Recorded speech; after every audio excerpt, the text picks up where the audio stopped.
में एक बार फिर से आपका स्वागत है। बारिश की आहट और वो भी दिसंबर के महीने में।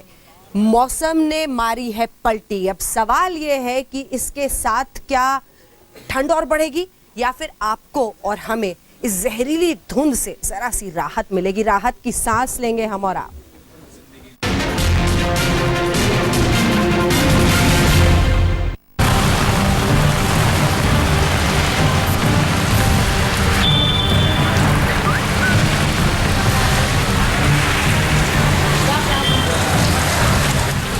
देश में मौसम ने फिर करवट बदली है।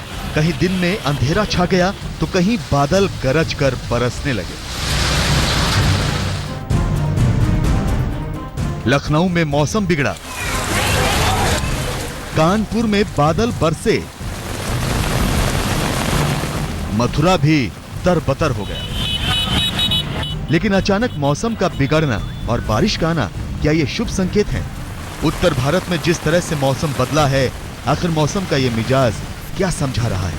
अब बारिश है, लेकिन इससे पहले उत्तर भारत में धुंध ही धुंध छाई हुई थी।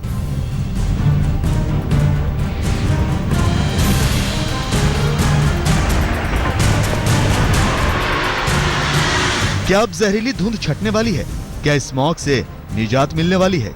क्योंकि दिसंबर में कोहरा नहीं, स्मॉग छाया, वो स्मॉग जो कोहरे से कहीं घातक है। कोहरे से भी घातक है स्मॉग वाली ये धुंध। जानलेवा और जहरीली है स्मॉग वाली ये धुंध। इस धुंध से रहना सावधान। स्मॉग वाली ये धुंध कोहरे से भी घातक क्यों? इसकी पूरी वजह हम आपको समझाएंगे। लेकिन इस धुंध ने जिंदगी का चक्का जैसे जाम कर दिया है।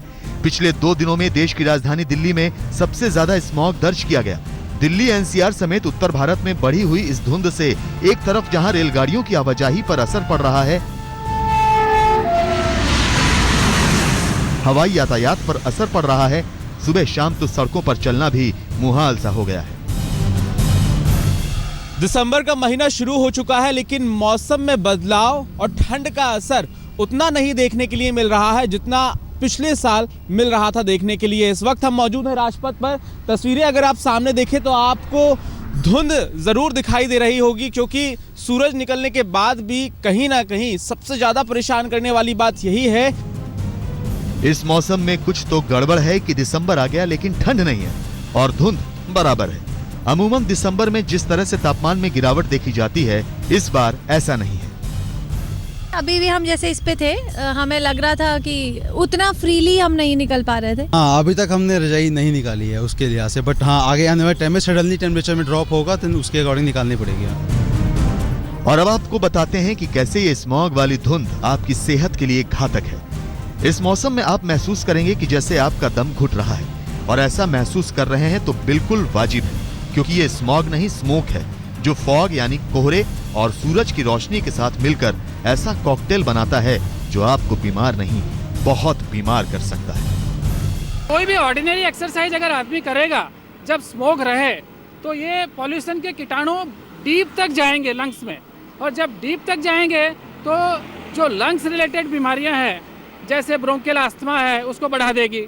क्रॉनिक ऑब्स्ट्रक्टिव एयरवे डिजीज है, ब्रोंकाइटिस है, इसको बढ़ा देगी।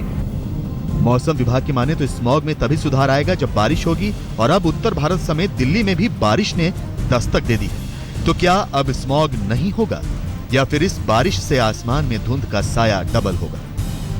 तो यदि वाइड स्प्रेड एक्टिविटी होती है तो उसमें क्लेंजिंग हो जाती है, क्योंकि rain is a sort of आपका क्लेंजिंग एक्शन करता है। ठीक है, तो वैसी तो दिखाई नहीं दे रही है, तो कोई बहुत ज़्यादा बदलाव हम एक्सपेक्ट नहीं कर रहे हैं। और जिस तरह की सिचुएशन है, फॉग रहना चाहिए। अभी मॉडरेट फॉग तो हम दे ही रहे हैं काफ़ी जगहों पर। वातावरण में नमी बढ़ने से प्रदूषण हवा में जम रहा है, जिसकी वजह से धुंध बढ़ रही है। तो अब हम आपको ये भी बता दें कि बारिश के आने से स्मॉग यानी धुंध में कोई सुधार नहीं होने जा रहा। मौसम विभाग के मुताबिक दिल्ली, एनसीआर समेत उत्तर भारत के तमाम इलाकों में मौसम इसी तरीके का बना रहेगा। इसमें बहुत ज़्यादा परिवर्तन की गुंजाइश नहीं है।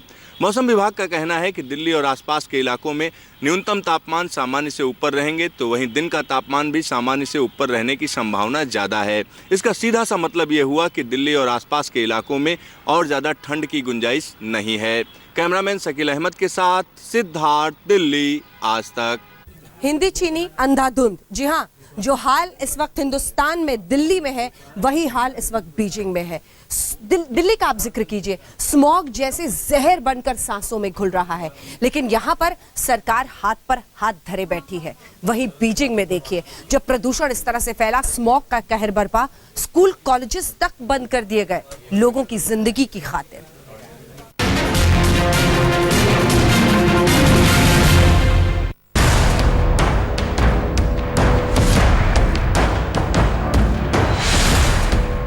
पहाड़ों पर बर्फबारी हो रही है, शीतलहर चल रही है, ठंड ने कुल्फी जमा दी है। बद्रीनाथ और हेमकुंड साहिब में बर्फबारी ने प्रशासन और आम लोगों की मुश्किलें बढ़ा दी हैं। जोशीमठ के दर्जनों गांवों में बर्फबारी के चलते बिजली गुल है। रास्तों पर 6 से 7 इंच तक की बर्फ जमा हो गई है। सन्यासी रुके हुए हैं। यह हाल उत्तराखंड का है। कश्मीर में भी ठंड ने अपना रूप दिखाना शुरू कर दिया है। पिछले 1 हफ्ते में पहली बार तापमान माइनस पर पहुंच गया। जिस हिमालय पर बदलते मौसम के साथ दिल्ली में सर्दी शुरू होती थी, आज की तारीख में यानी 1 दिसंबर को दिल्ली में न्यूनतम तापमान 14 डिग्री दर्ज किया गया। आखिर दिल्ली में हो क्या रहा है, यानी सामान्य से 4 डिग्री ज्यादा। एक तो कोई खास western disturbance, active western disturbance नहीं चल रही है इस वक्त, जो कि जनरली देखा गया है दिसंबर के एंड में आती है, अगर आप क्लाइमेटोलॉजिकली देखें। और जो भी वेस्टर्न डिस्टर्बेंस है उसका इफेक्ट मेनली J&K में है, और प्लेन्स में है नहीं, और साथ साथ में एक्टिव भी नहीं है। तो इसकी वजह से जो कोल्ड एयर प्रोट्रूजन, जिसकी वजह से टेम्परेचर डाउन होता है, वो अभी हुआ नहीं। जी हाँ, दिल्ली में धुंध ही धुंध छाई है। हम आपको बता दें कि वेस्टर्न डिस्टर्बेंस की गतिविधि भी सिर्फ पहाड़ों पर ही देखने को मिली है। मैदानी इलाकों में ठंड ना पड़ने की वजह है पूरब से आने वाली हवाएं जोर पकड़ रही हैं, जो नमी तो ला रही हैं, लेकिन ठंड नहीं। और नमी की वजह से दिल्ली और उत्तर भारत में प्रदूषण हवा में जम रहा है और स्मॉग यानी धुंध का माहौल बना हुआ है। ये स्मॉग इंसानों के लिए जानलेवा है। और अब चीन के बीजिंग की तस्वीर देखिए, यहाँ भी जबरदस्त धुंध यानी स्मॉग छाया हुआ है। हम आपको बता दें कि चीन की हवा भी जहरीली हो चुकी है। बीजिंग में तो लोगों को घरों से ना निकलने की सलाह दे दी गई है। इस धुंध के चलते चीन में ऑरेंज अलर्ट जारी कर दिया गया है। भारत और चीन में दुनिया की कुल आबादी के 1/3 से ज्यादा लोग रहते हैं, लेकिन चीन 2.25 करोड़ आबादी वाले बीजिंग में ऑरेंज अलर्ट जारी कर चुका है, जबकि 2.25 करोड़ की आबादी वाले शहर दिल्ली में कोई अलर्ट जारी नहीं किया गया है। बीजिंग में उन्होंने आप कितने कार हर साल बेच सकते हैं उस नंबर पर भी उन्होंने रोक लगा दिया है। और उसके साथ साथ जब इस तरीके के स्मॉग कंडीशंस बनते हैं और रेड अलर्ट की जब सिलसिला आती है, तब वहाँ वो पोल्यूशन इमरजेंसी एक्शन लेते हैं। अब दिल्ली में भी एयर क्वालिटी इंडेक्स और हेल्थ एडवाइजरी की सुविधाएं तो बनाए गए हैं, पर जिस तरीके से लोगों को बताने के लिए जो कम्युनिकेशन सिस्टम्स हमें बनाने हैं, वो अभी ठीक से बने नहीं हैं। दिल्ली में अलर्ट की बात तो दूर, स्मॉग में मैराथन का आयोजन किया जाता है। लोग खुले में एक्सरसाइज करते हुए नजर आते हैं, लेकिन स्मॉग पर एक्शन लेने वाला नजर नहीं आ रहा। दौड़ते हैं और ये कहा जाता है कि जब हम एक्टिव होते हैं, जो सांस लेते हैं उसकी जो रफ्तार है वो बढ़ जाती है, और वॉल्यूम ऑफ एयर जो अंदर जाती है वो भी बहुत बढ़ जाता है। तो अगर हम, और उसके साथ साथ प्रदूषण भी ज्यादा अंदर जाती है। अब एक तरफ तो कुदरत मौसम के साथ खिलवाड़ कर रही है, भारत में सरकार भी मौसम के साइड इफेक्ट्स को लेकर कोई खास सजग नजर नहीं आ रही। ऐसे में दिल्ली तो पूरी तरह से राम भरोसे है। पंकज जैन के साथ सिद्धार्थ, दिल्ली, आज तक। प्रदूषण, पर्यावरण, ऐसे मुद्दों पर हमेशा ही लापरवाह रहे हैं हम एक देश के रूप में। लेकिन अब आइए आपको जरा चेन्नई का भी हाल दिखा देते हैं। चेन्नई में 100 साल का रिकॉर्ड टूट चुका है। जिधर देखिए बस पानी ही पानी है, और मौसम विभाग ने तो और अलर्ट जारी कर दिया आने वाले दिनों के लिए, पूरे दक्षिण भारत के लिए। देखिए ये रिपोर्ट।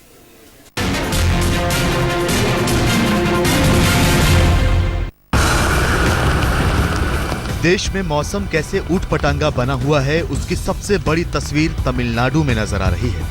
मूसलाधार बारिश हो रही है। चेन्नई और उससे सटे इलाके पूरी तरह से पानी में समा चुके हैं। सड़कें दरिया बन गई हैं। घरों में कमर तक पानी घुसा है। बाजारों में घुटनों तक पानी है और लोग डूब डूब कर खरीदारी कर रहे हैं। स्कूल कॉलेज फिर से बंद कर दिए गए हैं। 4 साल हो गया रेगुलर। 4 साल में हमने अभी पानी इतना नहीं देखा। अभी पानी इतना ज्यादा आया है, बहुत ज्यादा परेशानी हुआ है। 15 दिन इधर कॉलोनी में इतना पानी भर गया था, यहाँ तक हमारे पानी था। आपको बता दें कि चेन्नई में बारिश का 100 सालों का रिकॉर्ड टूटने वाला है। सोमवार तक चेन्नई में 1048.3 मिलीमीटर बारिश दर्ज की जा चुकी है। नवंबर 1918 में 1088 मिलीमीटर की रिकॉर्ड बारिश दर्ज की गई थी, जिसके टूटने के आसार हैं। यही नहीं, अब तक तमिलनाडु के अलग अलग हिस्सों में मूसलाधार बारिश से 170 लोगों के मारे जाने की भी खबर है। भारी बारिश का सबसे ज्यादा असर तमिलनाडु के 4 तटीय जिलों पर पड़ा है। वैसे बुरी खबर ये कि इंद्र देवता का कहर तमिलनाडु के तटीय इलाकों पर आगे भी टूटेगा। मौसम विभाग ने तमिलनाडु और आंध्र प्रदेश के तमाम इलाकों में अगले 3 दिनों के लिए भारी से बहुत भारी बारिश की चेतावनी जारी की है। और हमने चेतावनी जारी कर रखी है कि ये जो तमिलनाडु के इलाके हैं, कोस्टल तमिलनाडु और खास इंटीरियर तमिलनाडु, यहाँ अगले 3 दिन तक खासकर भारी से बहुत भारी बारिश जारी रहेगी। इसके साथ साथ जो साउथ आंध्र प्रदेश या साउथ कोस्ट आंध्र प्रदेश और रॉयल सीमा के इलाके हैं, यहाँ अगले 2 दिनों तक भारी बारिश रहेगी और केरला में भी हैवी रेनफॉल का स्पेल रहेगा। इस बार अल नीनो का साल बताया जा रहा है और जिस साल अल नीनो सक्रिय होता है उसमें दक्षिण भारत में जाड़ों के मानसून के दौरान भारी बारिश होने की संभावना ज्यादा रहती है। इस साल भी ऐसा ही देखा जा रहा है। नवंबर के दूसरे पखवाड़े में दक्षिण भारत के तमाम इलाकों में एक के बाद एक कम दबाव के क्षेत्र आ रहे हैं। ये कम दबाव के क्षेत्र समंदर में ही रहकर तमिलनाडु और आंध्र प्रदेश के तटीय इलाकों में झमाझम बारिश की वजह बन रहे हैं। मौसम विभाग का कहना है कि इस बार अल नीनो का साल है और इस वजह से दक्षिण भारत में नॉर्थ ईस्ट मानसून की एक्टिविटी कुछ ज़्यादा ही है। इस समय की अगर हम बात करें तो यहाँ तमाम वेदर मॉडल किस तरीके से दिखा रहे हैं कि अगले 3-4 दिनों तक किस तरीके की बारिश रहेगी। अगर उस पर नज़र डालें तो यहाँ पर आप आसानी से देख सकते हैं कि दक्षिण भारत के तमाम इलाके हैं जहाँ पर ज़बरदस्त एक्टिविटी रहने की आशंका जताई जा रही है। तमिलनाडु की त्रासदी को देखते हुए मोदी सरकार ने राज्य को 940 करोड़ रुपए की वित्तीय मदद भी दी है। स्थानीय प्रशासन भयंकर बारिश से निपटने में लगा हुआ है। पंपों से पानी खींचा जा रहा है। चेन्नई से श्रीसा रेड्डी के साथ सिद्धार्थ, दिल्ली आज तक। है ये स्पेशल रिपोर्ट, लेकिन इसमें अब बात कूड़े की होगी। कोई सोच भी नहीं सकता है कि दिल्ली में इतना कूड़ा है। जी हाँ, दिल्ली सरकार ने एक कंपनी के साथ मिलकर एक ऐप लॉन्च किया। इतनी शिकायतें आ गई कि कंपनी हैरान है।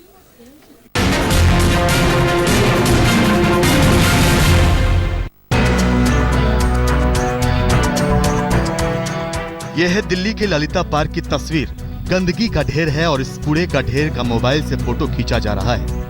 अब आप सोच रहे होंगे कि क्यों, तो सुनिए। दिल्ली के मुख्यमंत्री अरविंद केजरीवाल ने एक ऐप लॉन्च किया जिसमें कूड़े के ढेर या फिर गंदगी का फोटो खींचकर ऐप पर डाला जाएगा तो वहां से कूड़ा फौरन साफ करवा दिया जाएगा। लेकिन सवाल है कि क्या दिल्ली साफ हुई? क्या ऐप पर लोगों की शिकायत सुनी जा रही है? शहरी विकास विभाग के मुताबिक जो इस ऐप को हैंडल करता है उसे 16 नवंबर से 30 नवंबर तक 43,717 कूड़े के ढेर की शिकायतें मिली, जिनमें 43,370 शिकायतें एजेंसी को सौंप दी गईं। इन तमाम शिकायतों में 6,226 बेकार निकली, जबकि 37,144 शिकायतें असली थी और विभाग का दावा है कि इनमें 66% यानी 24,232 शिकायतों पर सुनवाई पूरी हो चुकी है। लेकिन सच यही है कि दिल्ली के अलग अलग इलाकों में कूड़े के ढेर अब भी लगे हुए हैं। लोगों के पास शिकायतों का अंबार है। आज तक ने इसका रियलिटी चेक भी किया।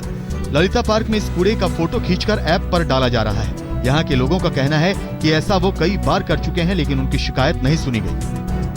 कंप्लेंट वगैरह भी करी है, एमसीडी वगैरह में भी जाकर 2-3 बार 4 बार गए, हम वहाँ पर लिख कर देकर के आए, फोटो खींच के लेकर चले जाते, कोई कार्रवाई नहीं होती इस पर। इस्तेमाल कंप्लेंट भी किए मगर अभी तक उनको जैसा होना चाहिए वैसा रिस्पांस नहीं है। अगर इस प्रकार का वो रवैया रखेंगे तो हमें उनके साथ सहयोग करने की आवश्यकता नहीं है। हाँ, बड़े के नाते सरकार बड़ी होती है, उस नाते हमें वो सहयोग करेंगे, हम उनका सहयोग लेंगे। अगर वो नगर निगम को बदनाम करेंगे तो हम उनकी बातों में आने वाले नहीं है, उनका डटकर विरोध करेंगे। तो क्या वाकई कूड़ा ऐप लोगों की मुश्किलों को दूर कर देगा? क्या वाकई कूड़ा ऐप से राजधानी चमकने लगेगी? अभी तक तो ऐसा लगता नहीं। जिस तरीके से तकनीकी पहलुओं को लेकर एक बार फिर से एमसीडी और दिल्ली सरकार आमने सामने है, उसे देख करके तो यही लग रहा है कि अभी भी दिल्ली को पूरी तरीके से कूड़ा मुक्त करने में वक्त लगेगा। कैमरामैन रितेश मिश्रा के साथ रवीश पाल सिंह, दिल्ली आज तक। इतनी सारी शिकायतें दिल्ली में आ क्यों रही है? आइए जरा आपको बताते हैं सिलसिलेवार ढंग से कि आखिर क्यों दिल्ली में इतनी सारी शिकायतें आ रही हैं। 8,360 मीट्रिक टन कूड़ा रोजाना होता है दिल्ली में। इसके अलावा दिल्ली में कूड़े की जो क्षमता है वो है 4,660 मीट्रिक टन। तो आप अंदाजा लगा सकते हैं रोजाना प्रति व्यक्ति कूड़े का जो औसत है वो 600 से 700 ग्राम तक है एक व्यक्ति का। दिल्ली में ओखला हो, गाजीपुर हो या फिर वलसिया हो, यहाँ पर ये 3 महत्वपूर्ण जगह हैं जहाँ पर कूड़ा दरअसल फेंका जाता है कलेक्ट करके।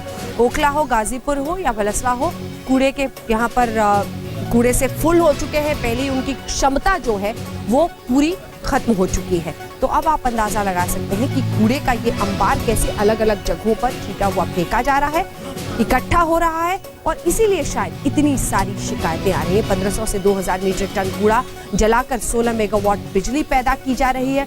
कोशिशें हो रही हैं कि कैसे इन सब से बेहतर परिस्थितियां बनाई जा सके। इसी के साथ स्पेशल रिपोर्ट में इतना ही, लेकिन देश दुनिया की बाकी खबरों के लिए आप देखते रहिए आज तक।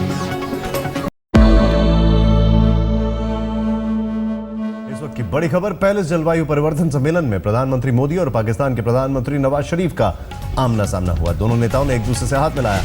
इसके बाद दोनों एक ही सोफे पर बैठकर बातचीत करते हुए नजर आए। 2 दिन के इस